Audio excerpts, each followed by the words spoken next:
ఈ యొక్క సాయంకాల సమయంలో మనమందరం కూడా ఒక టాపిక్‌ని మనము ధ్యానం చేయనయుంటున్నాం. ఎంతమంది టాపిక్ చూసారు? ఏమిటి ఈరోజు మన అంశము? అక్క బహుశా లింక్ పంపించినప్పుడు టాపిక్ తెలియచేసి ఉంటారు.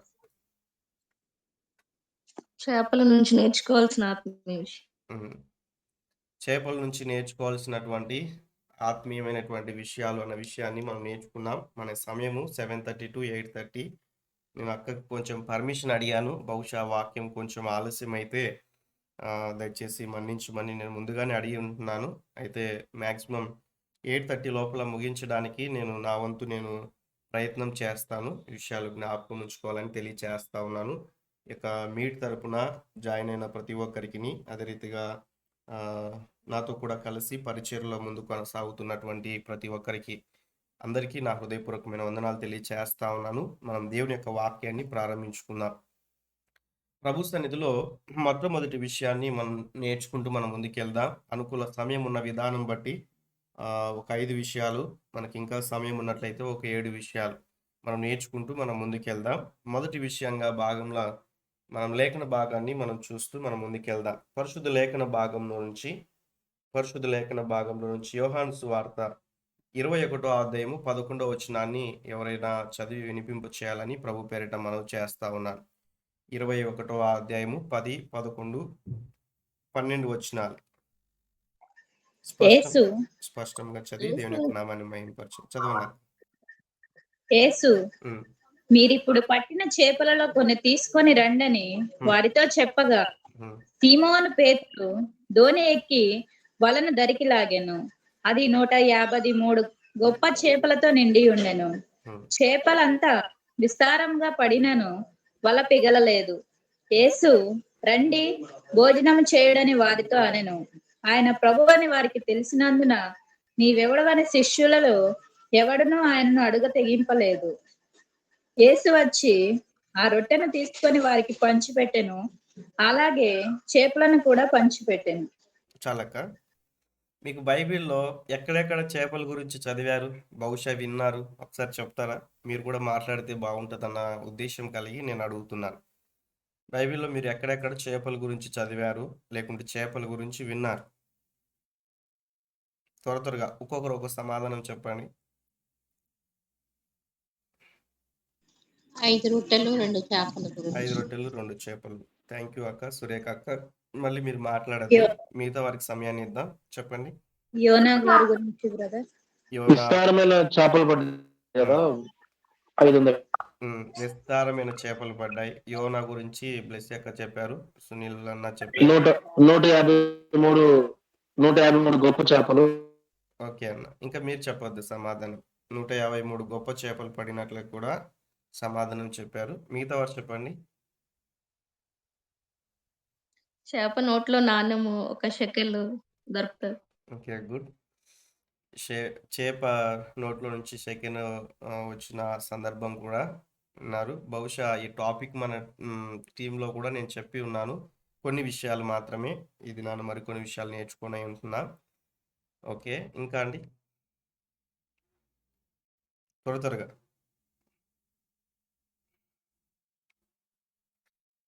మంచిది. మీరు ఇచ్చిన సమాధానంకై వందనాలు తెలియచేస్తా ఉన్నాను. 5 రొట్టెలు 2 చేపలు. వెరీ గుడ్ అన్న. 5 రొట్టెలు 2 చేపలు చెప్పిన అన్నకి కూడా వందనాలు తెలియచేస్తా ఉన్నాను. మంచిది. దేవుని యొక్క వాక్యాన్ని మనం వింటూ మనం ముందుకెళ్దాం. దేవుని సన్నిధిలో మనం నేర్చుకోవాల్సినటువంటి యొక్క టాపిక్లో అంశంలో మొదటి విషయం ఏంటంటే, చేపల గురించి నేర్చుకునేటువంటి విషయంలో దేవుని సన్నిధిలో స్థిరముగా ఉండే చేపలు అన్న విషయాన్ని మనం చూస్తూ ఉంటున్నాం. దీనికి ఎగ్జాంపుల్గా దేవుని సన్నిధిలో స్థిరముగా ఉండేటువంటి స్వభావము అని మీరు రాసుకునండి. ఈ 12వ వచనాన్ని నేను కోట్ చేసి మీకు తెలియచేస్తున్న విషయం ఏమిటంటే, చేపలు అంత విస్తారముగా పడినను. మ్యూట్ చేయండి దయచేసి. సిస్టర్స్ మ్యూట్ చేయండి. ఫ్లోరెన్స్ సిస్టర్ మ్యూట్ చేయండి. ఉషా అక్క మ్యూట్ చేయండి అక్క, తన వాయిస్ రాదు.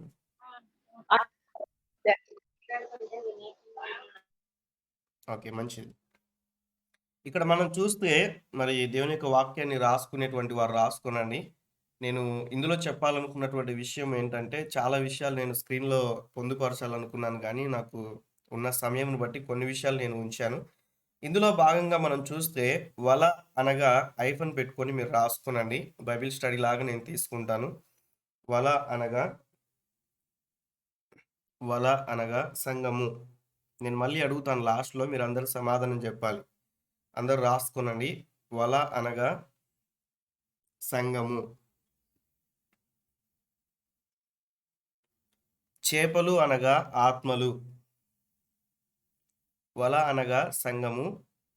చేపలు అనగా సంఘము. నీరు అనగా వాక్యము. నీరు అనగా వాక్యము. మళ్ళీ రిపీట్ చేస్తా ఉన్నాను. వల అనగా సంఘము. చేపలు అనగా ఆత్మలు. నీరు అనగా వాక్యము. సాదృశ్యాలు మీకు తెలియచేస్తా ఉన్నాను. వల దేనికి సాదృశ్యం అంటే సంఘమునకు సాదృశ్యము. చేపలు దేనికి సాదృశ్యము అంటే ఆత్మలకి సాదృశ్యము. నీరు దేనికి సాదృశ్యము అంటే దేవుని యొక్క వాక్యానికి సాదృశ్యం. ఈ విషయాలు చాలా చోట్ల మనము చదువుతూ మనం ముందుకు వెళ్తాం. అయితే ఇక్కడున్నటువంటి సందర్భాన్ని బట్టి మనం జ్ఞాపకం చేసుకున్నప్పుడు చేపలు అంత విస్తారముగా పడినను వల పిగులలేదు అన్న విషయాన్ని మనం చూస్తా ఉన్నాం. ఈ సందర్భము ఎప్పుడు ఎదురైనది అన్న విషయాన్ని మనం చూస్తే యేసుక్రీస్తు ప్రభుల వారు శరీరధారి అయి 33.5 సంవత్సరం ఈ భూమి మీద నివాసం చేసి ఆయన మరణించి తిరిగి లేచి పునరుత్థానుడై మళ్ళీ 40 దినాలు అనేకులకు కనపడినట్లుగా మనం చూస్తాం. అయితే ఈ సందర్భాన్ని మనం జ్ఞాపకం చేసుకున్నప్పుడు యేసుక్రీస్తు ప్రభుల వారు చనిపోయి తిరిగి లేచి పునరుత్థానుడైన తర్వాత శిష్యులకు కనిపించినటువంటి సందర్భాన్ని మనం చూస్తాం. అర్థం చేసుకోవడానికి 21వ అధ్యాయం మొదటి వచనాన్ని మీరు చదివినప్పుడు, అదే రీతిగా 14, 15 వచనాలు మీరు చదివినప్పుడు మీకు అర్థమవుతాది. అలానే కొన్ని విషయాలు మనం చూస్తూ మనం ముందుకెళ్ళినట్లయితే ఇక్కడ చేపలు అంత విస్తారముగా పడినను వల పిగలలేదు అన్న విషయాన్ని మనం చూస్తా ఉంటున్నాం. వల పిగలలేదు అంటే దీని యొక్క అర్థం ఏంటంటే దేవుని సన్నిధిలో ఉన్నటువంటి మనము పిగిలేటువంటి స్వభావం కలిగి ఉండకూడదు అన్న విషయాన్ని మనం చూస్తూ ఉంటున్నాం. విడిపోలేదు అన్న విషయాన్ని మనం చూస్తూ మనం నేర్చుకోవాలి. మొదటి విషయం ఏంటంటే స్థిరముగా ఉండేటువంటి స్వభావం కలిగి ఉండాలి. ఈరోజు మనం చూస్తే చాలామంది జీవితాల్లో స్థిరత్వం లేనటువంటి పరిస్థితిని మనం చూస్తూ ఉంటున్నాం. చాలామంది జీవితాల్లో స్థిరమైనటువంటి మనస్సు లేదు. చాలామంది జీవితాల్లో మనం చూస్తే ప్రభువులో స్థిరముగా లేనటువంటి పరిస్థితిని మనం చూస్తూ ఉంటున్నాం. దేవుని యొక్క వాక్యము సెలవిస్తున్నటువంటి మాటను మనం చూస్తే ఫిలిప్పీలకు రాసిన పత్రిక 4వ అధ్యాయము మొదటి వచనాన్ని చదవండి. పరిశుద్ధ లేఖన భాగంలో నుంచి ఫిలిప్పీ పత్రిక 4వ అధ్యాయము మొదటి వచనం చదవండి. కావున నేను అపేక్షించిన ప్రియ సహోదరులారా, నా ఆనందమును నా కిరీటమునైన నా ప్రియులారా, ఇట్లు ప్రభునందు స్థిరులై ఉండుడి. సో ఇక్కడ మనం చూస్తే లేఖన భాగాన్ని మనం పరిశీలన చేసినప్పుడు లేఖనాన్ని మనం అర్థం చేసుకుంటూ మనం ముందుకెళ్ళినప్పుడు ప్రియమైనటువంటి సహోదరులారా అని ప్రారంభించి ఏమంటున్నాడంటే స్థిరులునై ఉండుడి అని, ప్రభువునందు స్థిరులునై ఉండుడి అని దేవుని యొక్క వాక్యాన్ని మనం చూస్తూ ఉంటున్నాం. ఈరోజు నన్ను అడగనివ్వండి ప్రశ్న, రక్షింపబడినది మొదలుకొని ఈ రోజుడి వరకు, మళ్ళీ రిపీట్ చేస్తా ఉన్నాను, రక్షింపబడినది మొదలుకొని ఈ రోజుడి వరకు ప్రభు సన్నిధిలో తీసుకున్నటువంటి తీర్మానాల్లో ఎంతమంది స్థిరంగా ఉన్నారు? దేవుని యొక్క సన్నిధిలో ప్రభువుకు ఆ యొక్కనటువంటి మన మనస్సు ఇచ్చినటువంటి సమయంలో నుంచి, లేకుంటే రక్షింపబడినటువంటి దినము మొదలుకొని, లేకుంటే ప్రభు సన్నిధిలో మారు మనస్సు పొందినటువంటి దినము మొదలుకొని ఈ రోజుడి వరకు దేవుని యొక్క వాక్యములో, దేవుని యొక్క సన్నిధిలో ఎంతమంది స్థిరముగా ఉన్నారు? ఈ విషయాన్ని జ్ఞాపకం ఉంచుకోవాలి. ప్రభు మాట్లాడుతున్నటువంటి మాట. అపోస్తున్నటువంటి పౌలు గారు కూడా సంఘముతో దేవుడు మాట్లాడుతూ ఏమంటున్నాడంటే మీరు స్థిరులనై ఉండుడి అన్న విషయాన్ని హెచ్చరిస్తున్నట్లుగా మనం లేఖన భాగంలో మనము చూస్తూ ఉంటున్నాం. ఏ ఏ విషయాల్లో మనం స్థిరముగా ఉండాలి? అసలు స్థిరముగా లేకోకుండా చేసేటువంటి పరిస్థితులు ఏమిటి అన్న విషయాన్ని కూడా మనం ఆలోచన చేస్తూ ఒక మాటను మనము ధ్యానం చేసుకుంటూ మనం ముందుకెళ్దాం. లేఖన భాగంలో నుంచి తెస్సలోనికి రాసినటువంటి రెండవ పత్రిక రెండో అధ్యాయము రెండో వచనాన్ని మనం గమనిస్తే లేఖన భాగంలో నుంచి పరిశుద్ధ లేఖన భాగంలో నుంచి తెస్సలోనికి రాసినటువంటి రెండవ పత్రిక రెండో అధ్యాయం రెండో వచనాన్ని మనం చూస్తూ ముందుకెళ్దాం. మీరు త్వరపడి ఉమ్, మీరు చెంచల మనస్కులు కాకుండా వలెననియు ఉమ్. బెదరకుండా వలెననియు మన ప్రభువైన యేసుక్రీస్తు రాకడను బట్టి మనము ఆయన యొద్ద కూడుకొనుటను బట్టి మిమ్మల్ని వేడుకొనుచున్నాను. ఇక్కడ మనం చూస్తే దేవుని యొక్క సన్నిధిలో చంచల మనస్కులు కాకుండా వలననియు అన్న విషయాన్ని ఇక్కడ కూడా పౌలు గారు ఎంతగానో సంఘానికి తెలియచేస్తున్నట్లుగా మనం చూస్తా ఉన్నాం. ఎందుకు ఒక వ్యక్తి స్థిరముగా ఉండడంటే ఆ వ్యక్తిలో చంచలమైనటువంటి స్వభావం కలిగి ఉన్నారు అన్న విషయాన్ని జ్ఞాపకం చేసుకోవాలి. చూడండి, కొంతమంది ఒక స్కూల్లో చదవరు. నేను పరిచర్యలో ఉన్నప్పుడు నాకు తెలిసినటువంటి వారిలో ఒక బిలీవర్ వారి పిల్లలు ఉండేవారు. నేను సమ్ టైమ్స్ నేను వారికి వారి పేరెంట్స్ ఎప్పుడైనా చెప్తే కనుక బాక్స్ తీసుకెళ్ళి ఇచ్చేవాడిని స్కూల్‌కి.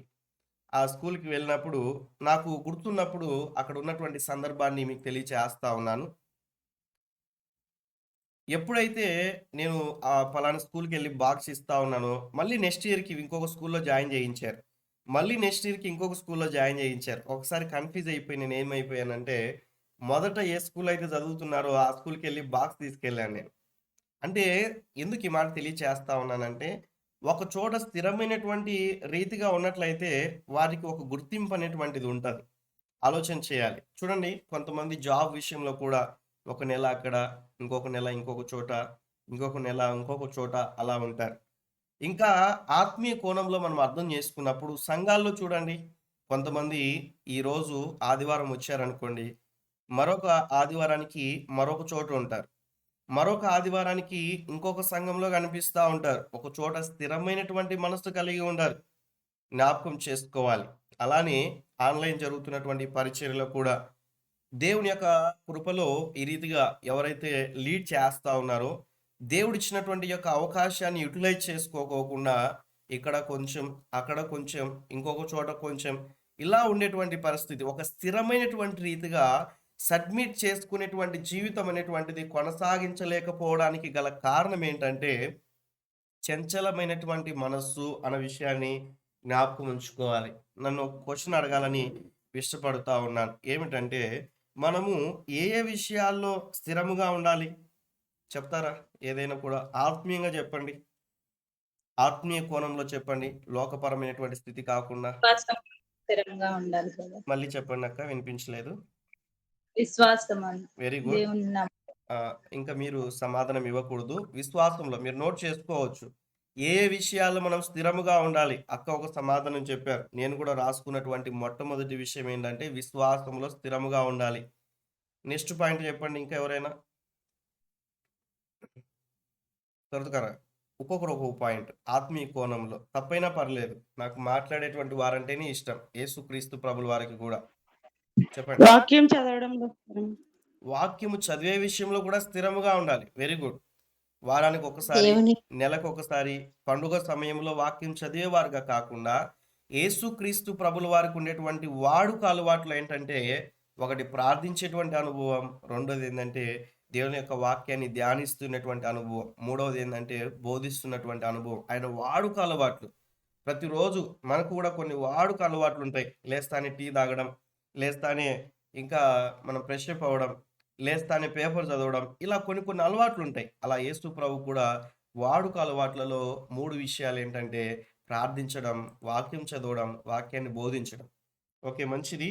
ఇందాక సహోదరి తెలియచేశారు వాక్యాన్ని చదివే విషయంలో అన్నట్లుగా. మంచిది. ఇంకా చెప్పండి త్వరగా. ఎన్ని స్థిరమైన శ్రమలు ఆలోచనలు కదా, స్థిరమైన ఆలోచనలు ఏ విషయాల్లో? ఆత్మీయంగా. ఆత్మీయంగా. ఆత్మీయంగా స్థిరమైన విషయాలు ఏమిటో? మంచిది, సమాధానం ఇచ్చినందుకు. Very good. ఎన్ని బాధలు వచ్చినా కూడా దేవుని సన్నిధిలో విడవక ప్రార్థించాలి. Very good. ఎన్ని బాధలు వచ్చినప్పటికి కూడా స్థిరమైన మనస్సు కలిగి ప్రార్థించేటువంటి అనుభవం కలిగి ఉండడం. Very good. ఇంకా చెప్పండి త్వరగా. ఒక్కొక్కరు ఒక్కొక్క పాయింట్ ఇస్తే చాలా పాయింట్స్ వస్తాయి. నేనే చెప్పొచ్చు, బట్ మీరు కూడా మాట్లాడాలి. తప్పైనా పర్లేదు. ఇక్కడ ఎవరు ఏమనరు. స్థిరమైన మైండ్ సెట్ బ్రదర్. దేవునిలో మన మైండ్ సెట్ స్థిరంగా ఉండాలి.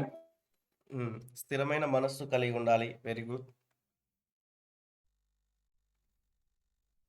ఇంకా చెప్పాలి. మీ నుంచి చాలా ఆశిస్తా ఉన్నాను. ఇంకా చాలా విషయాలు చెప్తారన్నట్లుగా. ఎవరైనా చెప్పొచ్చు. ఆత్మీయ కోణములో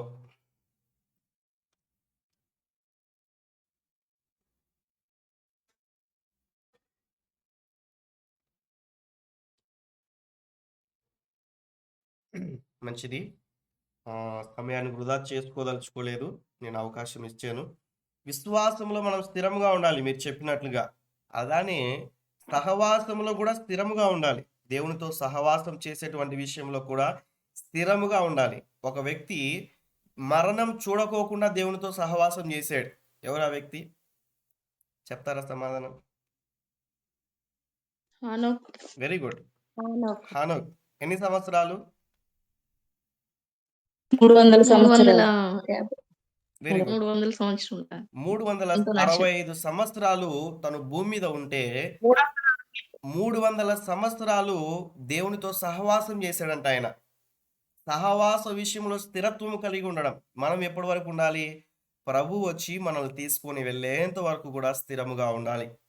అన్ని విషయాల్లో కూడా ఆత్మీయ కోణంలో, విశ్వాస విషయంలో, దేవుని యొక్క వాక్యాన్ని చదివే విషయంలో, దేవునితో సహవాసం చేసేటువంటి విషయంలో, భక్తిని కొనసాగించేటువంటి విషయంలో, ప్రభువులో ఏకాత్మ కలిగి ఉండేటువంటి విషయంలో, ఏక మనస్సు కలిగేటువంటి విషయంలో, దేవుడిచ్చినటువంటి సంఘములో, దేవుడిచ్చినటువంటి సేవకునితో, దేవుడిచ్చినటువంటి మందిరంలో, దేవుని యొక్క సన్నిధిలో అన్ని విషయాల్లో కూడా మనం ఎలా ఉండాలంటే దేవుని యొక్క సన్నిధిలో స్థిరముగా ఉండేటువంటి వారముగా ఉండాలని దేవుని యొక్క వాక్యము సెలవిస్తూ ఉంటున్నది. కాబట్టి మనం లేఖన భాగంలో నుంచి మనం చూస్తూ మనం ముందుకెళ్ళినప్పుడు మొట్టమొదటిగా ఈ యొక్క చేపలకు ఉన్నటువంటి ఈ యొక్క స్వభావమును మనం చూస్తే, ఇందాక చెప్పాను చేపలు అంటే ఏమని సాదృశ్యం? త్వరగా చెప్పండి. చేపలు దేనికి ఆత్మలకు ఆత్మలకు సాదృశ్యం. Very good. నేను రివర్స్ అడిగినా కూడా మీరు తప్పు చెప్పొద్దు. ఓకేనా? వాళ్ళ దేనికి సాదృశ్యం? సంఘములకు. సంఘము. Very good. నీరు దేనికి సాదృశ్యం? వాక్యమునకు.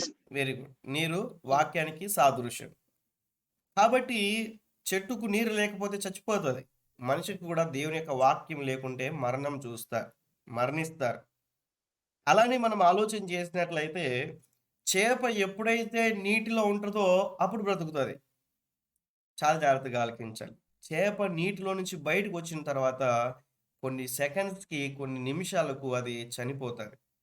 వాక్యము లేకోకోకుండా జీవించేటువంటి వారు కూడా చనిపోయిన వారితో సమానము అని దేవుని యొక్క వాక్యం సెలవిస్తూ ఉన్నది. ఎలా చెప్పగలవు అంటే, మీరు జీవించుచున్నారన్న పేరు మాత్రమే కలిగి ఉన్నారని, కానీ మీరు మృతులే అన్నట్లుగా లేఖన భాగాలు సెలవిస్తూ ఉన్నాయి. ఎవరైతే వాక్యము చదువుకోకుండా, వాక్యానుసారంగా జీవించుకోకుండా, ప్రభు సన్నిధిలో ఏదో వెళ్తున్నామంటే వెళ్తున్నాం, వస్తున్నామంటే వస్తున్నామని దేవుని యొక్క వాక్యం పట్ల ఆసక్తి లేకోకుండా ఉన్నట్లయితే జీవించుచున్నారన్న పేరు మాత్రమే కలిగి ఉన్నారు, కానీ వారు మృతులే అన్నట్లుగా దేవుని యొక్క వాక్యము సెలవిస్తూ ఉంటున్నది. ఈ విషయాన్ని జ్ఞాపకం ఉంచుకోవాలని ప్రభు పేరిట మనం చేస్తా ఉన్నాను. నాకున్న తక్కువ సమయం బట్టి నేను కొంచెం ముందుకు వెళ్తా ఉన్నాను. లేఖన భాగాన్ని మనం ధ్యానిస్తూ మనం ముందుకెళ్దాం. రెండవ కోణంలో మనం ఆలోచన చేసినప్పుడు ప్రభు సన్నిధిలో రెండో విషయాన్ని మీకు తెలియచేయాలని నేను ఆశపడుతూ ఉన్నాను. అదేమిటంటే దేవుని యొక్క మాట విని లోబడేటువంటి స్వభావం. ఈ మాటను మనం చూస్తే లేఖన భాగంలో నుంచి యోనా గ్రంథము చూడండి. అందరూ కూడా యోనా గ్రంథం 1వ అధ్యాయం 17వ వచనాన్ని చదవండి. యోనా గ్రంథము 1వ అధ్యాయం 17వ వచనం త్వరగా.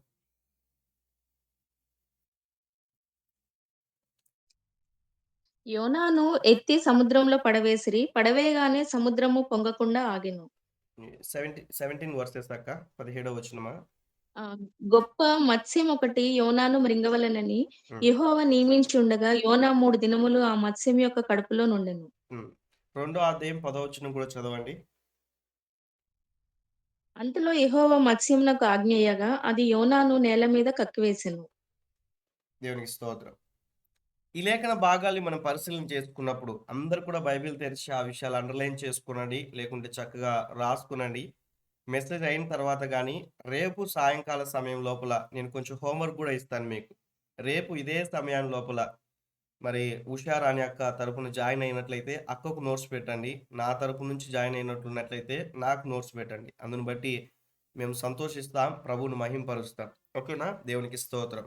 ఇక్కడ మనం చూస్తే గొప్ప మత్స్యమున ఒకటి యోనాను మృంగవలనని యెహోవా నియమించి ఉండగా అన్న విషయాన్ని మనం చూస్తాం. 17వ వచనంలో 3 దినములు ఆ మత్స్యము యెహోవా చెప్పినట్లుగా, దేవుడు చెప్పినట్లుగా ఈ యొక్క యోనాను తన కడుపులో ఉంచుకున్నట్లుగా మనం చూస్తా ఉన్నాం. 2వ అధ్యాయం 10వ వచనానికి వచ్చే లోపల మళ్ళీ ఆజ్ఞ ఇయ్యగానే మళ్ళీ కక్కి వేసినట్లుగా మనం చూస్తా ఉంటున్నాం. పరిశుద్ధ లేఖన భాగాల్లో నుంచి మనం చూస్తూ మనం ముందుకెళ్ళినట్లయితే దేవుని యొక్క వాక్యం సెలవిస్తున్నటువంటి మాట, యెషయా గ్రంథంలో చెప్పినటువంటి మాట 30వ అధ్యాయం 1వ వచనంలో యెహోవా వాక్కు ఇదే, లోబడని పిల్లలకు శ్రమ అన్న విషయాన్ని మనం చూస్తా ఉన్నాం. ఈ యొక్క లోబడినటువంటి పిల్లలకు శ్రమ అన్న విషయాన్ని మనం లేఖన భాగంలో మనం చూస్తా ఉంటున్నాం.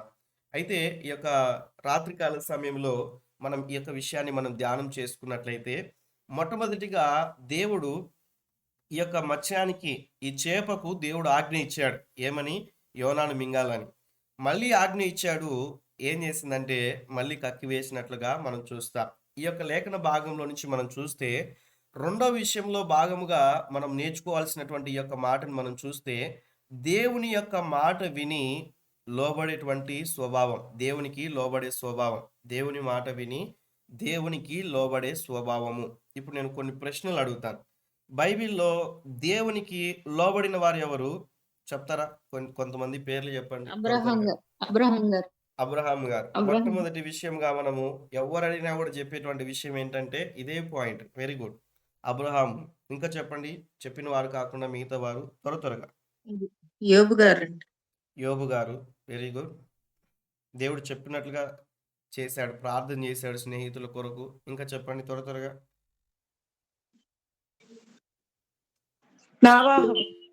నోవాహు. Very good. దేవుడికి లోబడ్డాడు, దేవుడు చెప్పినట్లుగా ముందుకెళ్ళాడు. Very good. కోటను కట్టుకున్నాడు, కుటుంబాన్ని రక్షించుకున్నాడు. అమ్మా వినిపించలేదు. దావీదు. Very good. దేవుడు చెప్పినట్లుగా నడుచుకున్నాడు. మంచిది. ఇంకా చెప్పండి త్వరగా.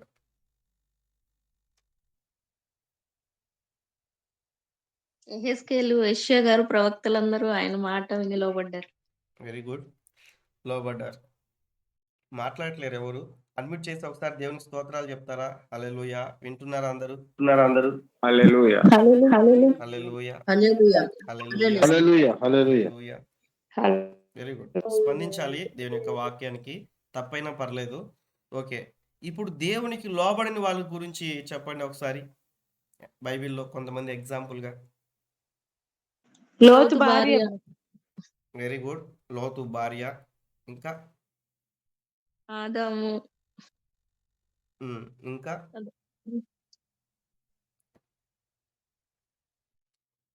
త్వరగా చెప్పాలి.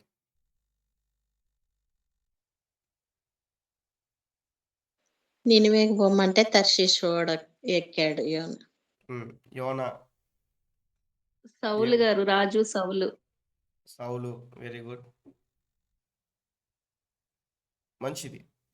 ఇక్కడ లేఖన భాగాన్ని మనం అర్థం చేసుకుంటూ మనం ముందుకెళ్ళినప్పుడు ఎందుకు మిమ్మల్ని అడుగుతా ఉన్నానంటే, ఏదో నేను చెప్పుకుంటూ వెళ్ళడం కాదు, కానీ మీరు కూడా ఆలోచన చేయాలి దేవుని యొక్క వాక్యము అన్న విధానమును బట్టి.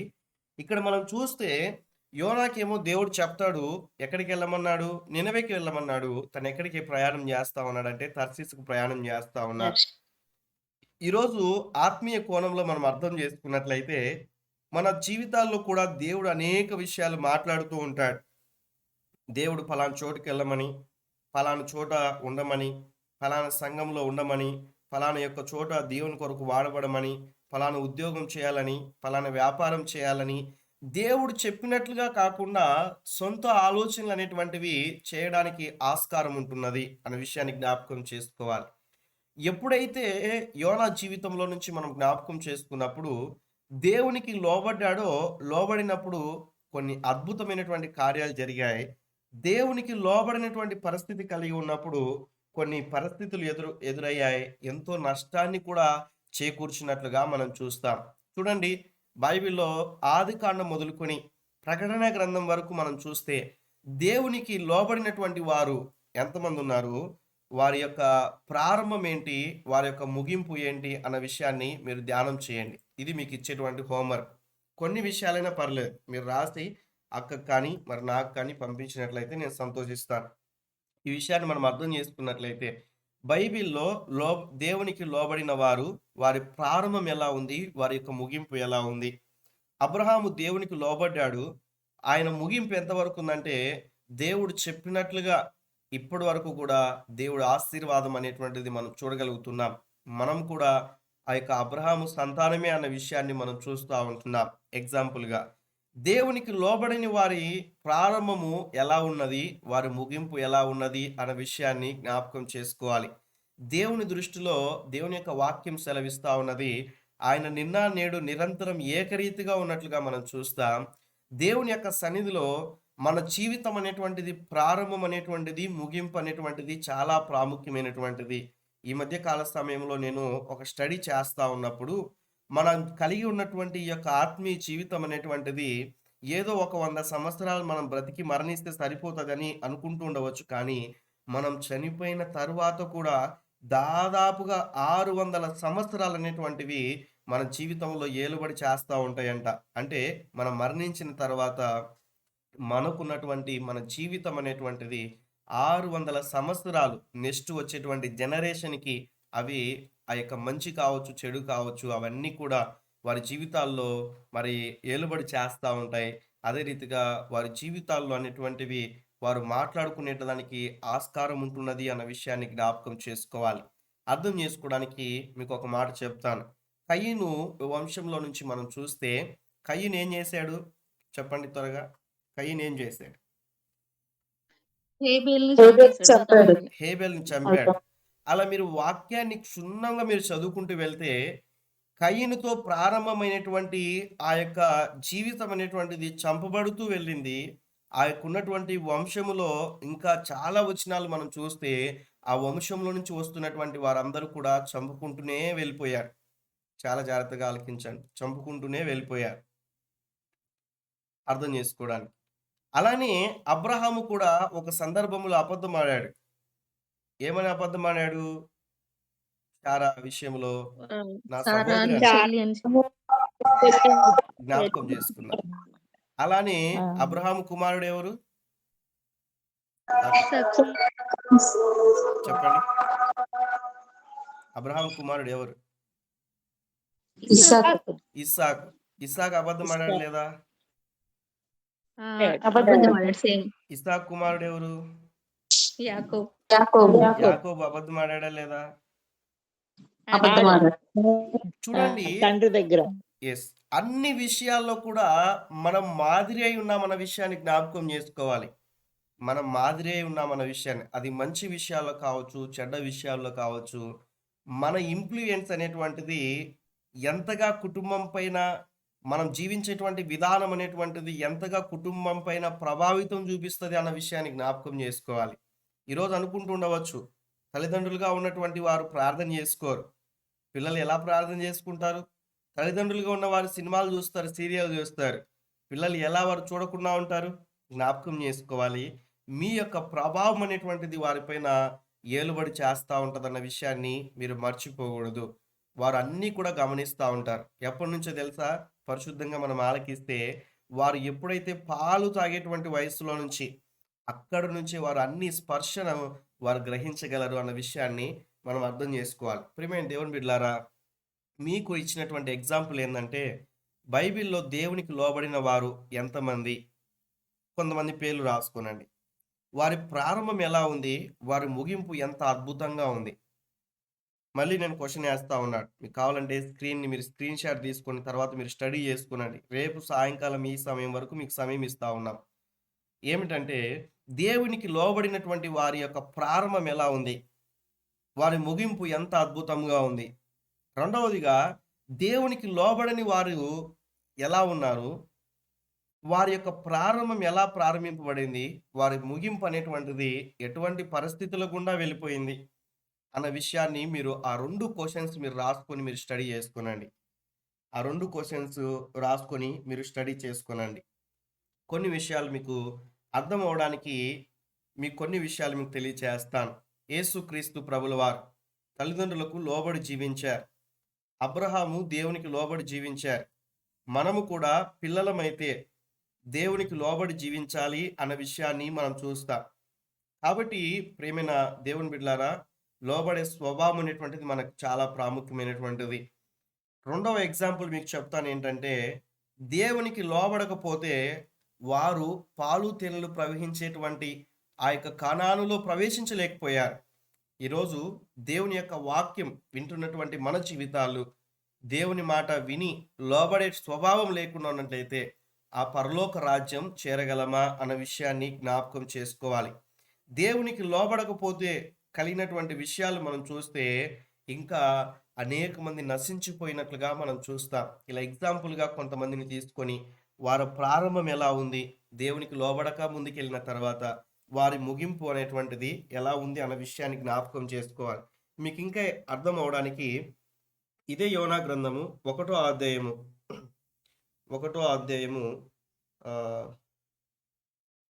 5వ వచనం చూడండి. 5వ వచనం. కాబట్టి ఉమ్, నావికులు భయపడి ఉమ్. ప్రతివాడు తన దేవతను ప్రార్థించి ఓడ చులకన చేయుటకై అందులోని సరుకులను సముద్రంలో పారవేసిరి. అప్పటికి యోన ఓడ దిగువ భాగమునకు పోయి పండుకొని గాఢ నిద్ర పోయి ఉండెను. దేవునికి స్తోత్రం. మీకు స్క్రీన్ కనిపిస్తుందా అండి? కనిపిస్తుంది brother. మంచిది.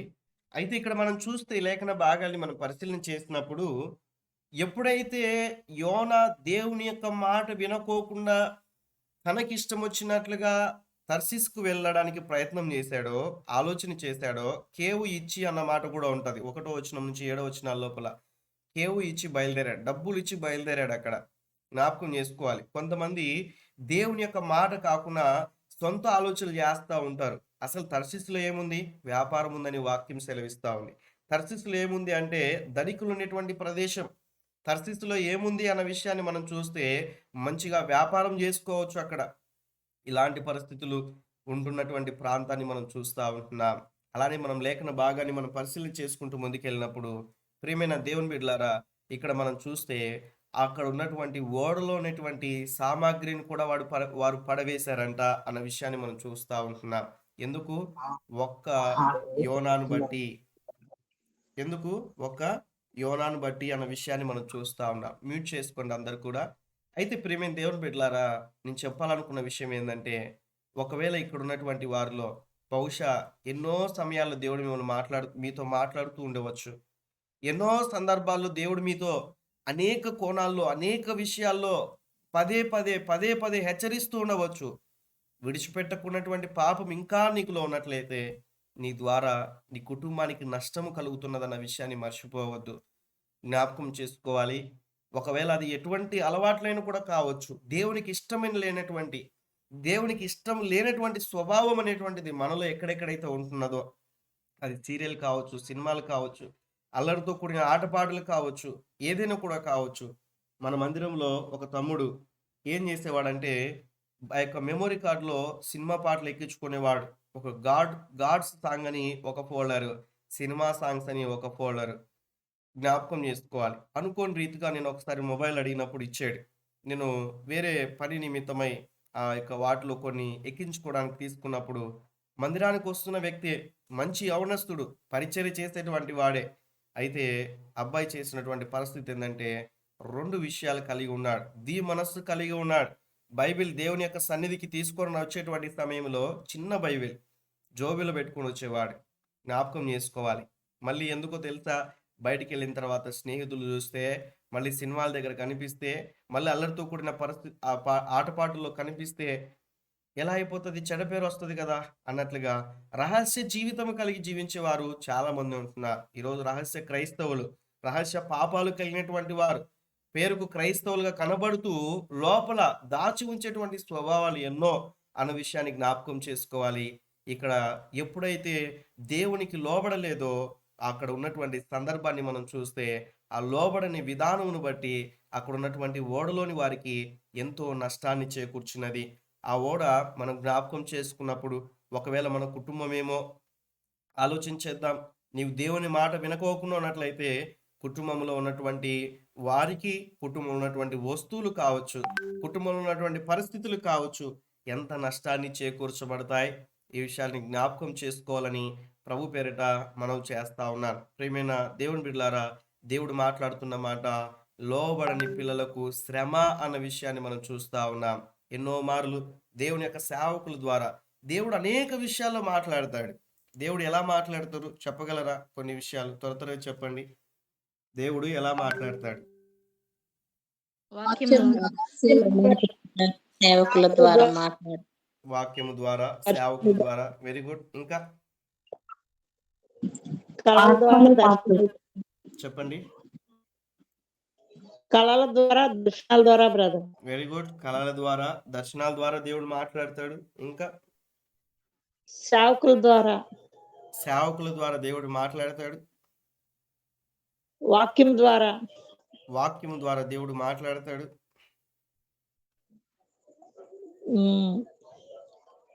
తలంపుల ఆలోచన ద్వారా కూడా మాట్లాడుతాడు. దేవునికి స్తోత్రం. ఇన్నర్ స్పిరిట్ ద్వారా కూడా దేవుడు మాట్లాడతాడు. పరిస్థితుల ద్వారా కూడా దేవుడు మాట్లాడతాడు. మంచిది. ఇలా దేవుడు అనేక కోణాల్లో మాట్లాడుతున్నటువంటి సమయంలో ఈ యొక్క విషయాన్ని మనం అర్థం చేసుకున్నట్లయితే ఈ చేప చేసినటువంటి పని చూడండి.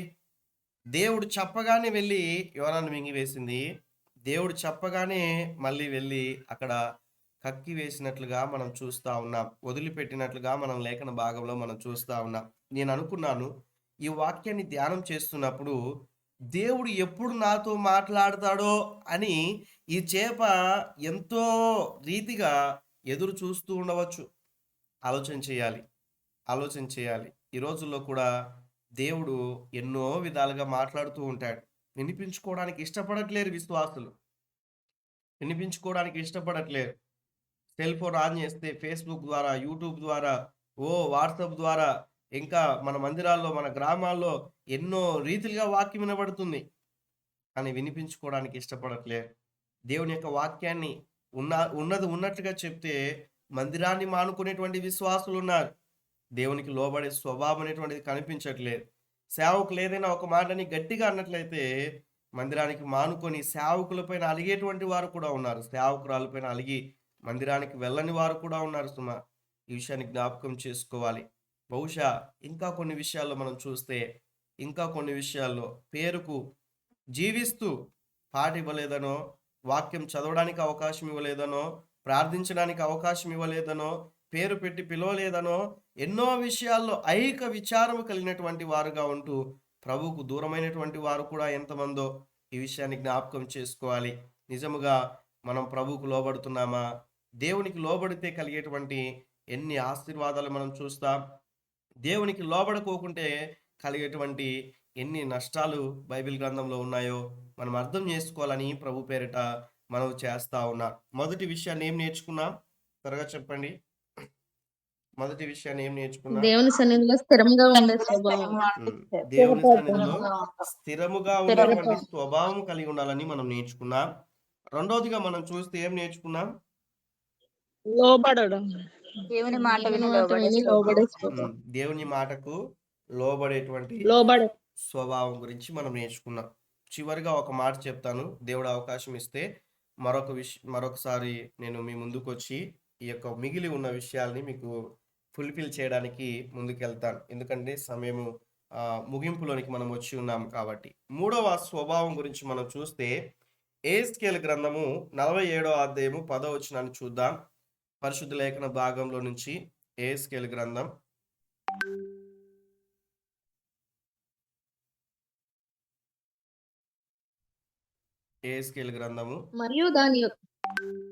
47వ అధ్యాయము 10వ వచనం చదవండి అక్క. మరియు దాని యొద్ద ఎన్గెదీదు పట్టణము మొదలుకొని ఎనెగ్లా యాము పట్టణము వరకును చేపలు పట్టువారు దాని ప్రక్కల నిలిచి వలలు వేయుదురు. మహాసముద్రంలో నున్నట్లు సకల జాతి చేపలను దాని యందు బహు విస్తారముగా నుండును. ఇక్కడ మనం చూస్తున్న లేఖన భాగమును బట్టి మనం అర్థం చేసుకుంటూ సకల జాతి చేపలను దాని యందు బహుగా విస్తారముగా ఉండును. ఆ మాటను అండర్లైన్ చేసుకోనండి. ఆ మాటని మీరు అండర్లైన్ చేసుకోవాలని ప్రభు పేరిట మనం చేస్తా ఉన్నాను. బహుగా బహు విస్తారముగా ఉండెను సకల జాతి చేపలు అన్న విషయాన్ని మనం చూస్తా ఉన్నాం. చూడండి, మనం లేఖన భాగంని మనం అర్థం చేసుకుంటూ మనం ముందుకెళ్ళినప్పుడు దేవుని యొక్క సన్నిధిలో అనేక రకాలైనటువంటి మనుషులు వస్తారు. మహాత్మా గాంధీ ఒక మందిరానికి వెళ్ళాడంట. అక్కడికి వెళ్ళిన తర్వాత అక్కడ ఉన్నటువంటి తెల్లవారు ఇతను నల్లవాడిగా ఉన్నాడని చెప్పి అతన్ని బయటికి తోలివేశారంట అండి. తన పుస్తకాల్లో రాసినటువంటి ఒక మాట ఏమిటంటే, మహాత్మా గాంధీజీ అందరూ కూడా తెలుసు, మనకున్నటువంటి నోట్లో కూడా ఆయన ఫోటో ఉంటుంది, మనకున్నటువంటి కరెన్సీ నోట్లో కూడా. అయితే ఆ వ్యక్తి ఆ యొక్క మందిరానికి వెళ్ళినప్పుడు అక్కడ ఉన్నటువంటి వారు తెల్లవారు ఈయన నల్లవాడని చెప్పి బయటికి పంపించారంట. అందుకే ఈయనకున్నటువంటి గాంధీ ఒక స్టేట్మెంట్ ఇస్తాడు, ఏంటి తెలుసా? I like Jesus Christ, I hate Christians. నీకు యేసుక్రీస్తు ప్రభుల వారంటే ఇష్టం, అయితే క్రైస్తవులంటే నాకు ఇష్టం లేదు అన్నట్లుగా తను తెలియచేశారంట. ఎందుకు ఈ మాట తెలియచేస్తా ఉన్నానంటే, ప్రియమైన దేవుని బిడ్డలారా, అసలుకు గాంధీజీ దేవుని యొక్క వాక్యాన్ని చదివాడు. ఎలా ఆ వాక్యాన్ని ఇంప్లిమెంట్ చేసుకున్నాడు, తన జీవితంలో ఇంప్లిమెంట్ చేసుకున్నాడంటే అహింసవాదాన్ని తీసుకొని వచ్చాడు. హింసించుకోకుండా సాధించాలి లేఖన భాగంలో ఉంది కదా.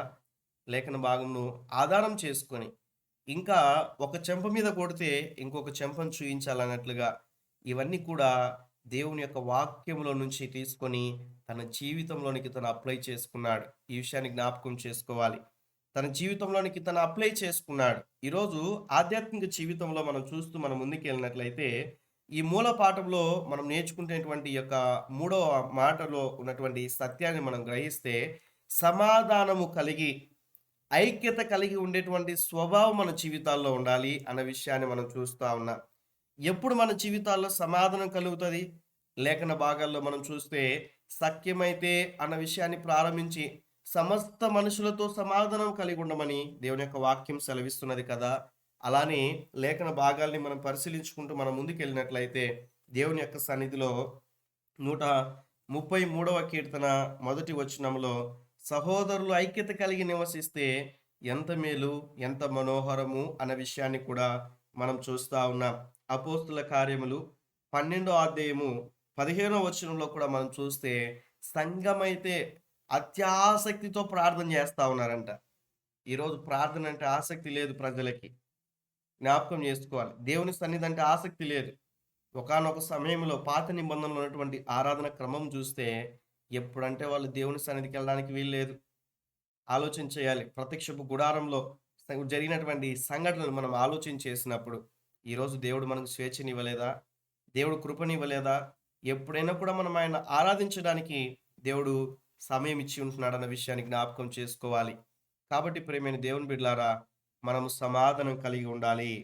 ఏ విషయాల్లో సమాధానం కలిగి ఉండాలి అన్న విషయాన్ని మనం చూస్తే లేఖనాలన్నీ చూయించి చదవడానికి సమయం లేదు, కానీ నేను డైరెక్ట్గా చెప్తాను, అవసరమైన వారు రాసుకునండి.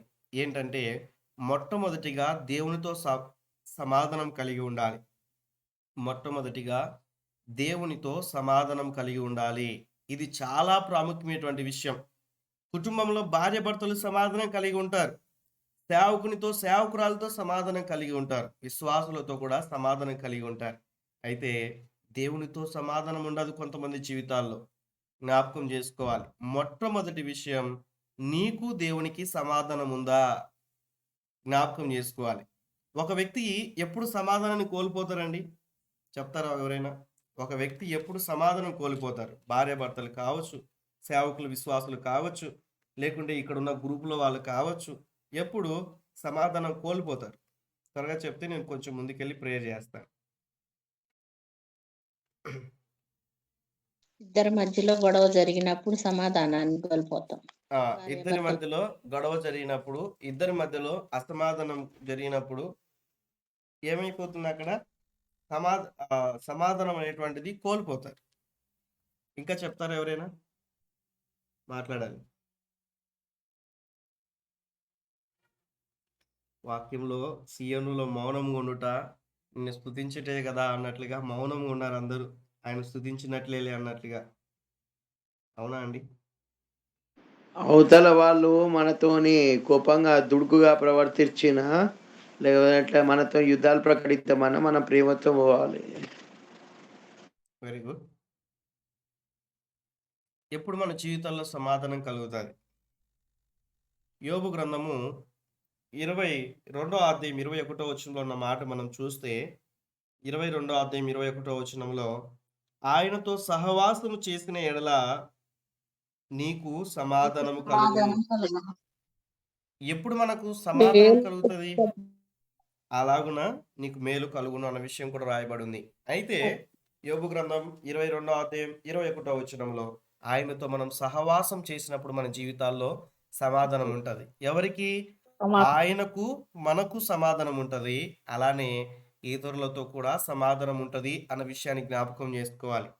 అందుకే దేవుని యొక్క సన్నిధిలో శక్యమైతే, సాధ్యమైతే సమస్త మనుషులతో సమాధానం కలిగి ఉండుడి. ఈరోజు ఇక్కడ ఉన్నటువంటి వారిలో కొంతమంది సేవకునితో సరైన సమాధానం లేదు. ఇక్కడ ఉన్నటువంటి వారిలో కుటుంబంలో ఉన్నటువంటి వారికే, సొంత రక్త సంబంధికులకే సమాధానం కలిగి లేరు. ప్రభు సన్నిధిలో జ్ఞాపకం చేసుకున్నట్లయితే యేసుక్రీస్తు ప్రభుల వారు ఏం చెప్తారో తెలుసా? ఒక వ్యక్తి కానుక తీసుకొని వచ్చి కానుక పెట్టెలోనికి వచ్చి ఆ యొక్క కానుక వేసేటువంటి సమయంలో యేసుక్రీస్తు ప్రభుల వారు ఒక మాట అంటారు. ఇదిగో నువ్వు కానుక వేయడానికి వస్తున్నావు కదా, ఇది కాదు ప్రాముఖ్యం. నువ్వు వెళ్ళి మొదట ఇదిగో నువ్వు వెళ్ళి సమాధానం పొందు. సమాధానం అనేది చాలా ప్రాముఖ్యమైనటువంటిది అన్న విషయాన్ని జ్ఞాపకం చేసుకోవాలి. కొన్ని సంవత్సరాల క్రితం గుంటకల్లో మీటింగ్స్ పెట్టాం. ఆ రోజు బల్లారాధన, ఆ రోజు దేవుని యొక్క వాక్యాన్ని అందించడానికి సేవకులు అక్కడ పిలిచినప్పుడు మేమందరం కూడా బృందంగా అక్కడికి వెళ్ళాం. ఆ రోజు బల్లారాధన సమయంలో ఉన్నటువంటి సమయంలో అక్కడ ఉన్నటువంటి సంఘం ఏంటంటే లూథరన్ చర్చ్ అన్నట్లు. అయితే ఇంకా భూమి మీద చాలా సంఘాలు ఉన్నాయి. అయితే అర్థం చేసుకోవడానికి మీకు చెప్తున్నా. ఏమిటంటే ఒక సైడు ఆరాధన జరుగుతుంది, బయట ఏదో శబ్దాలు వినిపిస్తూ ఉన్నాయి. వాక్యం సమయం అయిన తర్వాత అందరు సైలెంట్ అయిపోయారు, వచ్చి కూర్చున్నారు. వాక్యం అంతా అయిపోయింది. బల్లారాధన సమయంలో కూడా సేవకుల్ని మమ్మల్ని ముందుకు లీడ్ చేయమంటే లీడ్ చేస్తూ ఒక వాక్యాన్ని తెలియచేయడం జరిగింది, సమాధానం గురించినటువంటి విషయాలు. ఎప్పుడైతే ఉన్నటువంటి సమాధానం గురించి మాట్లాడాము, ఎంతమంది అయితే బల్ల కొరకు ముందుకు వచ్చారో కమ్యూనియన్లో పాల్గొనడానికి, ఉన్నటువంటి వాక్యం సమయంలో వారిని హెచ్చరించినప్పుడు మీలో ఎంతమందికి సమాధానం ఉంది అన్నట్లుగా కొరింథీయులకు రాసిన మొదటి పత్రిక 11వ అధ్యాయంలో రాయబడిన సంగతులు వారు వివరించినప్పుడు వెంటనే అక్కడ ఉన్నటువంటి చర్చ్ ఎల్డర్స్ పైకి లేచారు. సంఘంలో ఉన్నటువంటి వారు పైకి లేచారు. లేచి వారు చెప్పిన మాట ఏంటంటే, మాకు కొన్ని రోజుల నుంచి గొడవలు ఉన్నాయి, అసమాధానం లేదు, అసమాధానం కలిగి ఉన్నాం, తిరిగి బలలో పాల్గొంటూనే వస్తూ ఉన్నాం. ఈరోజు దేవుడు మాతో మాట్లాడాడు, లోబడ్డాం మేము, ఇదిగో మేము సమాధాన పడుతున్నామని సంఘం అందరి ఎదుట సమాధాన పడ్డారు. ఎందుకు ఈ మాట తెలియచేస్తా ఉన్నానంటే, ఈరోజు సమాధానం అనేటువంటిది చాలా ప్రాముఖ్యమైనటువంటిది. దేవునితో సమాధానం కోల్పోయినటువంటి వారు చాలా మంది ఉంటున్నారు. ఆలోచన చేయాలి. ప్రార్థన జీవితాన్ని కొనసాగిస్తున్నావా? దేవునిలో సహవాసం. నేను ఎప్పుడు కూడా నా ఆత్మీయ జీవితంలో 3 విషయాలు నేను ఎప్పుడు కూడా మర్చిపోను. మొదట దేవుని యొక్క సన్నిధిలో దేవునికి ప్రార్థన చేసే విషయంలో, దేవుని యొక్క వాక్యం చదివే విషయంలో, ఇలా ఫెలోషిప్లో ఉండే విషయంలో, ఈ 3 విషయాలు నిత్యము జరుగుతుండాలి మన జీవితాల్లో. 3 విషయాలు మళ్ళీ రిపీట్ చేస్తా ఉన్నా. దేవుని సన్నిధిలో ప్రార్థన చేయాలి, మనము దేవుని సన్నిధిలో వాక్యం చదవాలి, దేవుని సన్నిధిలో సహవాసం కలిగి ఉండాలి. అది సంఘంలో కావచ్చు, ఇలా ఆన్లైన్లో కావచ్చు, ఆఫ్లైన్లో కావచ్చు. సహవాసం అనేటువంటిది చాలా ప్రాముఖ్యమైనటువంటిది. ఈ 3 విషయాలు చాలా ప్రాముఖ్యమైనటువంటివి అన్న విషయాన్ని మీకు తెలియచేస్తా ఉన్నాను. మన జీవితంలో ఆయన సమాధానం కలిగి ఉండాలి, ఐక్యత కలిగి ఉండాలి. చిన్నప్పుడు మీరందరూ కూడా ఒక లెసన్ మీరు నేర్చుకున్నారు స్కూల్ బుక్‌లో. ఐకమత్యమే చెప్పండి. ఐకమత్యమే మహాబలం. మహాబలం కదండీ! మహాబలం. 2 స్టోరీలు చెప్తారు దాంట్లో నుంచి. ఒక వ్యక్తిని తీసుకొనొచ్చి అందులో ఉన్నటువంటి విషయాల్ని 5 కట్టెలు తీసుకొనొచ్చి విరచమని చెప్తే విరచలేరు వాళ్ళు. అలానే జ్ఞాపకం చేసుకున్నట్లయితే దేవుని యొక్క సన్నిధిలో 5 ఎడ్లు అక్కడ ఉన్నటువంటి ఎడ్లు అంటారా? ఆవులు అంటారో? స్కూల్‌లో ఒక లెసన్ ఉంటది కదా! ఇప్పుడు ఉందో లేదో తెలీదు.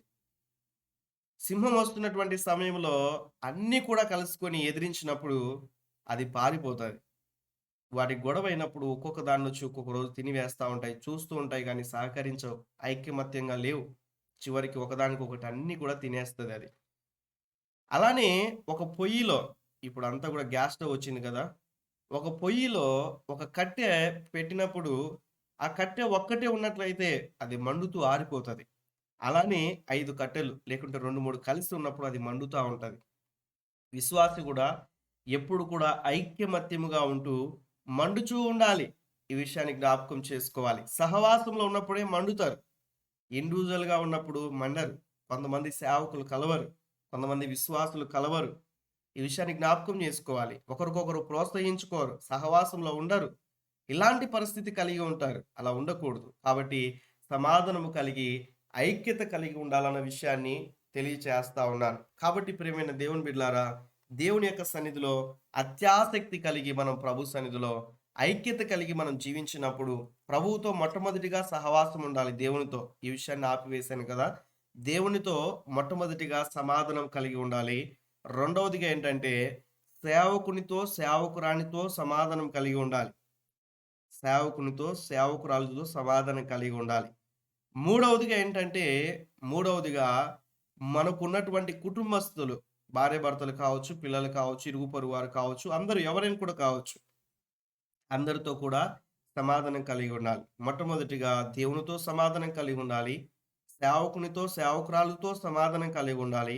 మన కుటుంబస్తులతో, ఇరుగు పొరుగు వారితో కూడా సమాధానము కలిగి మనం ప్రభు కొరకు జీవించాలి అన్న విషయాన్ని మీకు తెలియచేస్తా ఉన్నాను. ఇక్కడ మనం చూస్తే లేఖన భాగంలో సకల జాతులు ఉన్నాయన్న విషయాన్ని మీకు తెలియచేస్తా ఉన్నాను. మందిరంలో అనేక మంది ఉంటున్నారు. రకరకాలైనటువంటి జాతికి సంబంధించిన వారు ఉంటున్నారు. మనుషులు ఉంటున్నారు. అయినప్పటికీ కూడా అక్కడ వేరువేరుగా ఉండకూడదు కానీ ఏక మనస్సు కలిగి, ఏక ఆత్మ కలిగి, ఐక్యమత్యముతో కలిగి ముందుకెళ్ళినప్పుడు తద్వారా కలిగేటువంటి ఆశీర్వాదాలు ఎంతో గొప్పవి అన్న విషయాన్ని మీకు తెలియచేస్తా ఉన్నాను. ప్రియమైన దేవుని బిడ్డలారా, ఈ యొక్క రాత్రికాల సమయంలో 3 విషయాల గుండా దేవుడు మాట్లాడుతూ వచ్చాడు. మొట్టమొదటిది ఏందంటే దేవుని సన్నిధిలో స్థిరముగా ఉండడానికి ఇష్టపడాలి. ఒకవేళ ఇప్పటి వరకు ఎన్నో తీర్మానాలు తీసుకొని స్థిరముగా లేకోకుండా ఉన్నట్లయితే ప్రభు సన్నిధిలో స్థిరము కలిగి జీవించడానికి సిద్ధపడు. దేవుడు నిన్ను ఆశీర్వదిస్తాడు. రెండవదిగా దేవుని మాట విని లోబడే స్వభావము కలిగి జీవించినప్పుడు దేవుడు మిమ్మల్ని ఆశీర్వదిస్తాడు. దేవుని యొక్క సన్నిధిలో ఒక చేప దేవుని యొక్క మాట వినింది. ఆ విన్న తర్వాత మళ్ళీ లోబడింది. మళ్ళీ వదిలిపెట్టినట్లుగా మనం చూస్తాం. దీని రిజల్ట్ మనం చూస్తే దేవుని యొక్క మాట విని వదిలిపెట్టిన తర్వాత యోనా చేసినటువంటి ఆ యొక్క సువార్తను బట్టి ఆ గ్రామంలో ఉన్నటువంటి వారు 1,20,000 మంది రక్షింపబడినట్లుగా మనం చూస్తాం. ఒక చేప దేవుని మాట విన్నప్పుడే 1,20,000 మంది రక్షింపబడితే నీవు నేను మనమందరం ప్రభు సన్నిధిలో లోబడితే ఎంతమంది రక్షింపబడతారు? ఎంతమంది దేవుని సన్నిధిలో రక్షింపబడతారు? ఈ విషయాన్ని జ్ఞాపకం చేసుకోవాలి. మూడవదిగా ఏంటంటే సమాధానం కలిగి ఐక్యత కలిగి ఉండాలన్న విషయాన్ని మనం నేర్చుకుంటూ వచ్చాం. ప్రియమైన దేవుని బిడ్డలారా, దేవుడిచ్చినటువంటి సహవాసములో మనం ఎప్పుడు కూడా నిర్లక్ష్యంగా ఉండకూడదు. దేవుడిచ్చిన సమయాన్ని ఎప్పుడు కూడా మనం నిర్లక్ష్యం చేయకూడదు. ఐక్యతతో కూడినటువంటి జీవితం మనం కలిగి ఉండాలి. ఈరోజు కుటుంబాల్లో ఐక్యత లేదు. భార్యాభర్తలకి సమాధానం లేదు. కుటుంబంలో తల్లిదండ్రులకి, పిల్లలకి సమాధానం లేదు.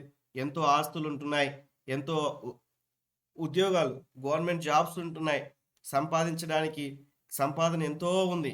తినడానికి ఎంతో ఆహారం ఉంది. అయినప్పటికీ కూడా నెమ్మది లేక జీవించేటువంటి వారు ఎంతో మంది.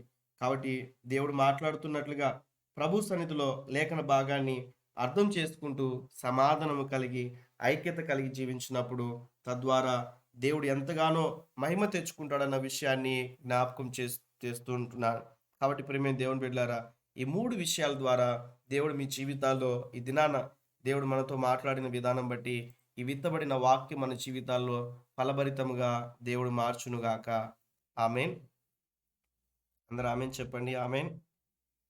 ఆమేన్.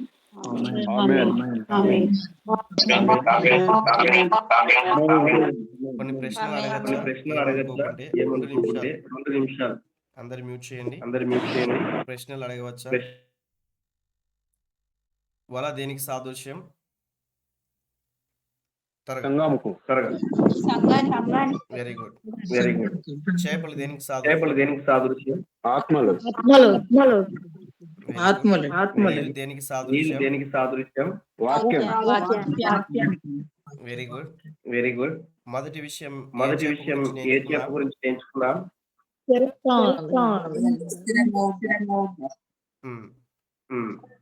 ఇక్కడ MDR device double voice mute చేసుకోండి ఏమనుకోకుండా. మంచిది.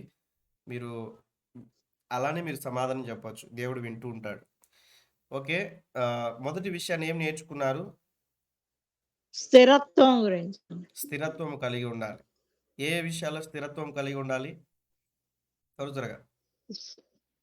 సంఘంలో, సంఘములో, సహవాసంలో, దేవుడిచ్చిన ఈ వాక్యంలో, వాక్యములో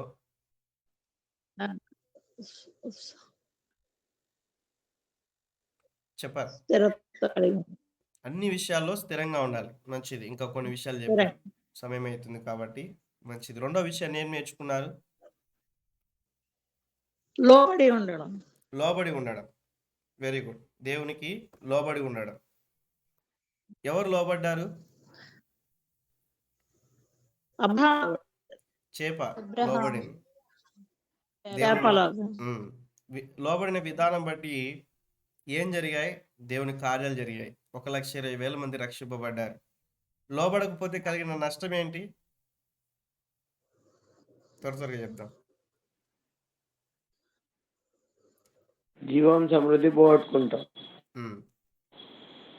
ఇశ్రాయేల్ ప్రజలు సన్నిధిలో దేవుని పట్ల లోబడలేదు. చాలా విషయాలు ఉన్నాయి నేర్పించడానికి. టాపిక్ సంపూర్ణంగా నేర్చుకోవడానికి దాదాపు 2 గంటలు పడుతుంది. బట్ సమయం తక్కువ ఉంది కాబట్టి నేను కొన్ని విషయాలు మాట్లాడాను. అయితే మీరందరూ కూడా బాగా వాక్యాన్ని ఎరిగిన వారు అన్నట్లుగా అనుకుంటూ నేను అర్థమయ్యేటట్లుగా కొన్ని విషయాలు మాత్రమే తెలియచేశాను. Very good. లోబడకపోతే ఏ రీతిగా అయితే వారు పాలు తేనెలు ప్రవహించే దేశాన్ని చూడలేకపోయారో పరలోక రాజ్యాన్ని కూడా చూడలేరు అన్న విషయాన్ని మనం నేర్చుకుంటూ వచ్చాం. మంచిది. మూడవ విషయాన్ని ఏం నేర్చుకున్నారు?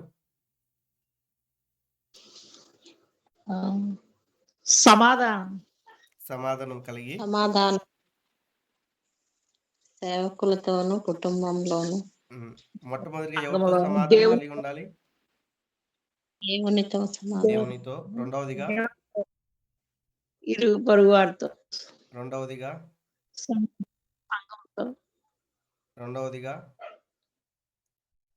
సేవకులతో. సేవకురాలతో. మూడవదిగా కుటుంబము, ఇరుగు పొరుగు. Very good. మంచిది. దేవునికి మహిమ కలుగును గాక. ఐక్యత కలిగి జీవించాలి ప్రభు సన్నిధిలో. ఒకరికొకరు ఐక్యత కలిగి జీవించాలన్న విషయాన్ని కూడా నేర్చుకుంటూ వచ్చాం. మంచిది. అవకాశం ఇచ్చిన దేవాది దేవునికి వందనాలు తెలియచేస్తా ఉన్నాను. అదే రీతిగా ఈ యొక్క సమయాన్ని ఇచ్చినటువంటి అక్కకు కూడా వందనాలు తెలియచేస్తా ఉన్నాను. ముందున్న సమయాన్ని అక్కకు అప్పగిస్తా ఉన్నాను. దేవుడు అనుకూలత ఇచ్చినట్లయితే ఈ టాపిక్ని ముగించడానికి మరొక సమయం నేను కలిగి మీ ముందుకు వస్తాను. Thank you very much. Thank you brother.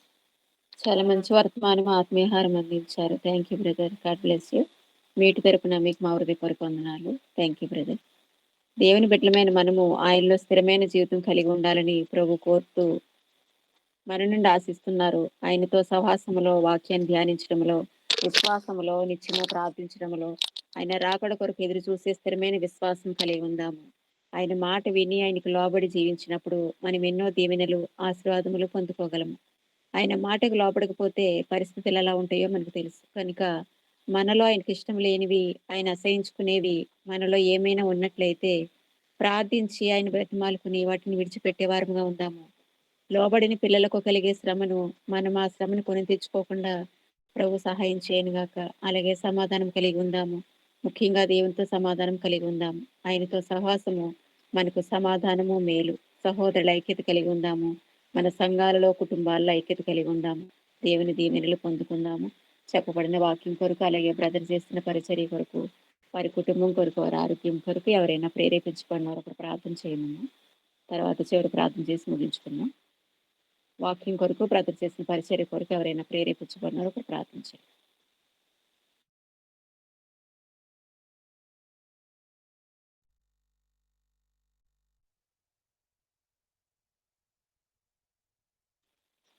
ఏమో చేస్తున్నారు ఎవరైనా?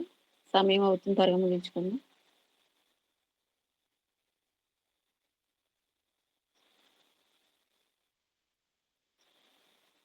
ప్రేమగల తండ్రి, మహిమగల దేవా, ప్రేమగల తండ్రి, మహిమగల దేవా, కృపగల దేవా, నీకే స్తోత్రము తండ్రి, నీకే ఘనత తండ్రి, నీకే మహిమ తండ్రి.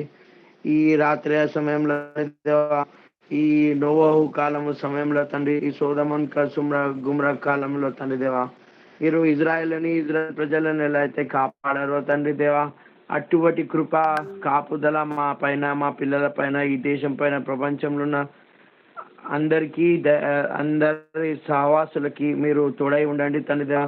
మరి వారి యొక్క ప్రతి ఒక్క అక్కరు మీరు తీర్చండి తండ్రి దేవా. ప్రతి ఒక్క సమస్యలని వాళ్ళ సమస్యల సాక్ష్యాల కింద మార్చుము తండ్రి. మీరే ఎల్లప్పుడూ ఈ నీ బిడ్డలు ఈ అంతిమ కాలం సమయంలో తండ్రి దేవా, ఎలా అయితే పౌలు భక్తుడు చెప్పాడు తండ్రి దేవా, ప్రతి క్రీస్తుడి కొరకే చావైనా మేలే అన్నారు తండ్రి దేవా. మరి మేము మీ ప్రియమైన బిడ్డలము తండ్రి దేవా. మాకు ఈ అంతిమ సమయం గడయంలో మాకు మీ యొక్క ఆత్మతమము బలంగా నింపుతానన్నారు తండ్రి దేవా. మరి ఈ భూలోక రాజ్యాలు మొత్తం యేసుక్రీస్తు రాజ్యాల కింద మార్చే శక్తి సామర్థ్యాలు మాకు దయచేయము తండ్రి. ఈ భూమి పైన ప్రజలందరూ రక్షించి యేసుక్రీస్తు వల్లే మారేటట్టు మా అందరికీ సహాయం చేయమని ఈ గ్రూప్లో పార్టిసిపేట్ చేసిన వాళ్ళందరికీ వందనాలు తండ్రి. మరి నేను ఈ లాస్ట్లో మీటింగ్ వచ్చాను తండ్రి దేవా. మరి ఆ వాక్య పరిచర్య చేసిన బ్రదర్కి మీరు వాళ్ళ పిల్లలకి, వాళ్ళ బిడ్డలకి, వాళ్ళ వంశపారంశం తండ్రి దేవా, మీ యొక్క గొప్ప రక్షణ, మీ యొక్క కాపుదల ఉంచము తండ్రి. వాళ్ళ యొక్క ప్రతి ఒక్క సమస్యలని సాక్ష్యాల కింద మార్చుము తండ్రి. వాళ్ళ ప్రతి ఒక్క అక్కర్లను తీర్చుము తండ్రి. ఆ బిడ్డలకి వ్యతిరేకంగా ఏవైతే అంధక్రీస్తు పోరాటం చేస్తుందో తండ్రి, ఆ అంధక్రీస్తుని యేసునామంలో బంధిస్తున్నాను తండ్రి దేవా. ప్రతి ఒక్క కాడి ఏవైతే నీ బిడ్డలకి వ్యతిరేకంగా ప్రణాళికల్లో ఉన్నాయో తండ్రి, అన్ని కాడిలన్నీ యేసునామంలో ఎదగొడుతున్నా తండ్రి. ప్రతి ఒక్క దురాత్మ యేసునామంలో బంధిస్తున్నాము తండ్రి. నీ బిడ్డలు పరిపూర్ణమైన నిజమైన యేసుక్రీస్తు శిష్యుల వల్లే మారే శక్తి సామర్థ్యము మాకు ఇవ్వము తండ్రి. మరి త్యాగపూర్వకమైన జీవితంని మేము దేవుడి కోసం త్యాగపూర్వకమైన జీవితం గడిపే మాకు దయచేయము తండ్రి. మరి ఇదే కాకుండా నాయన, మరి మీ బిడ్డలు మీ వాక్యానుసారంగా మాట్లాడుతూ, మీ వాక్యానుసారంగా జీవించే బిర్వజల వలె ఉండేటట్టు అందరికీ సహాయం చేయము తండ్రి దేవా. మరి వాక్యంని చూస్తూ, వాక్యంని వింటూ, వాక్యంని ధ్యానిస్తూ, వాక్యానుసారంగా జీవించే బిడ్డలకి మీ సన్నిధి చాలా అవసరం నాయన. మీ ఆత్మతో మీ బిడ్డలని నింపుమని ఆయన, మీ వాక్యంతో బలంగా నాటుము తండ్రి దేవా.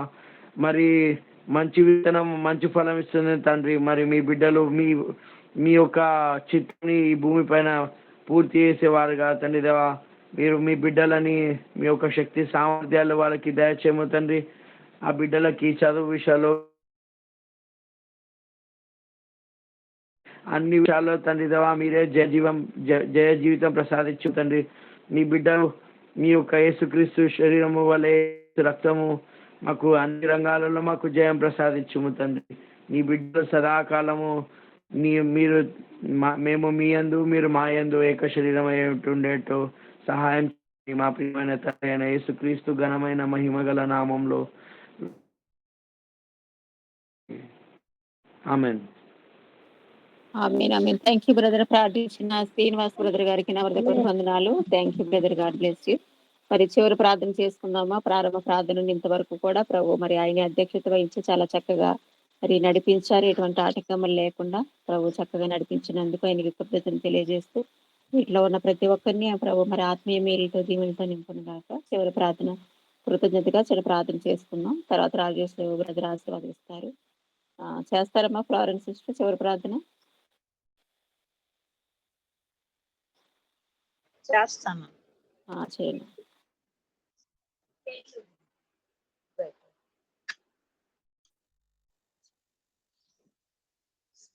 స్తోత్రం నాయన, పరిశుద్ధురాలు వందనాలు ప్రభు. యేసయ్యా మీకు స్తోత్రం, వందనాలు ప్రభువా, మీకు వందనాలు నాయన. ఈ రోజు తండ్రి నాయన ఇంతవరకు కాపాడే దేవా మీకు వందనాలు. నీ ప్రియుడి ద్వారా ప్రభా అనేక సత్యాలు నాయన స్థిరపడి ఉండడం, లోబడి ఉండడం ప్రభా, సమాధానం కలిగి ఉండడం, ఐక్యత కలిగి ఉండడం నేర్పించినారు దేవా మీకు వందనాలు ప్రభా. నీతోను సంఘంతోను అయ్యా సేవకులతోను సేవకురాలతోను ఏ విధంగా వాక్యానికి లోబడి జీవించాలి ప్రభా, అన్ని విషయంలో లోబడి జీవించటకు తండ్రి విధేయులమై జీవించటకు సహాయం చేయండి ప్రభా. మీరు ఇచ్చిన వాక్య భాగం బట్టి తండ్రి యేసయ్యా నీకే వందనాలు, స్తుతులు, స్తోత్రములు, కృతజ్ఞత స్తుతులు ప్రభా. అయ్యా నీ బిడ్డన ప్రభా బహుబలంగా దీవించి ఆస్వాదించండి నాయన. నీ బిడ్డని ప్రభా మీరు నాయన బాగా వాడుకోండి నాయన. మీకు వందనాలు, స్తోత్రములు. అనేక సత్యాలు ప్రభా నీ వాక్యానికి లోబడి ఉంటే నాయన మేము ఏ విధంగా మేలు పొందుకుంటామో, లోబడకుంటే నాయన ఏ విధంగా నాయన మరి మేము అపవాదికి చేతిలో చిక్కబడతామో నేర్పించినందుకు మీ స్తోత్రాలు ప్రభా. అట్టి ఆత్మీయ జ్ఞానం కలిగి ఆయన మా మనోనేత్రాలు వెలిగింపబడి నిత్యము ప్రభా నీ వెలుగులో జీవించటకు సహాయం చేయండి అయ్యా. బ్రదర్ని ఇంకా నాయన నీలో నాయన ఎదగడానికి ఇంకా ఆత్మల పట్టు జాలరుగా నీ కృపను అనుగ్రహించండి, సహాయం చేయండి అయ్యా. మరి యోనా వలె మేము అయ్యా నీకు లోబడకుండా ప్రభా నీ మాటకు ఎదురు చెప్పి నాయన దేవా నాయన మేము అల్లకల్లోలమైన పరిస్థితిలో మేము ఉంటున్నాం ప్రభావం క్షమించండి. అయినప్పటికీ నీ ఉచితమైన కృపలో ప్రభావం మమ్మల్ని జ్ఞాపకం చేసుకుని మమ్మల్ని ప్రతిదినము రక్షిస్తూ వస్తున్నారు దేవా మీ స్తోత్రాలు. కనికరించండి అయ్యా. మేము ఈ లోకం విడిచేంత వరకు కూడా ప్రభా అయ్యా మాకు తోడుగా ఉండు ప్రభా. అయ్యా తోడుగా ఉండు, నిన్ను చేరుకునే వరకు నా ప్రాణాన్ని కాపుదల రక్షణ నాకు దయచేడుకుంటున్నాను. సహాయం చేయండి. మీటిని నడిపిస్తున్న సిస్టర్ని జ్ఞాపకం చేసుకోండి. మీ కుటుంబం కూడా ప్రభా ఆశ్రయించమని ఆయన మీరే మహిమ ఘనత ప్రభావాలు పొందుతుంది కొద్ది పనులు పరమ తండ్రి. Thank you sister. ప్రార్థించిన ఫ్లోరెన్స్ సిస్టర్ గారికి నా హృదయపూర్వక వందనాలు. Thank you sister. God bless you. మీరందరూ కలిసి పరలోక ప్రార్థన చేసుకున్నామా? తర్వాత రాజేష్ బ్రదర్ ఆశీర్వదిస్తారు. పరలోక ప్రార్థన చేసుకున్నాం. పరలోకమందున మా తండ్రి, నీ నామం పరిశుద్ధపరచబడును గాక, నీ రాజ్యం వచ్చును గాక, నీ చిత్తం పరలోకమందు నెరవేర్చున్నాడు, భూమి మీద నెరవేరును గాక. మాకు కావలసిన ఆహారము మా ప్రేమ మరణం క్షమించిన ప్రకారము మరణం క్షమించము, మమ్మల్ని సోదరులను తేక కీడును మమ్మల్ని తప్పించము. అనగా రాజ్యము, బలము, శక్తి, మహిమ నిరంతరము నీవైనవి. ఆమేన్. ఆమేన్. ఆమేన్.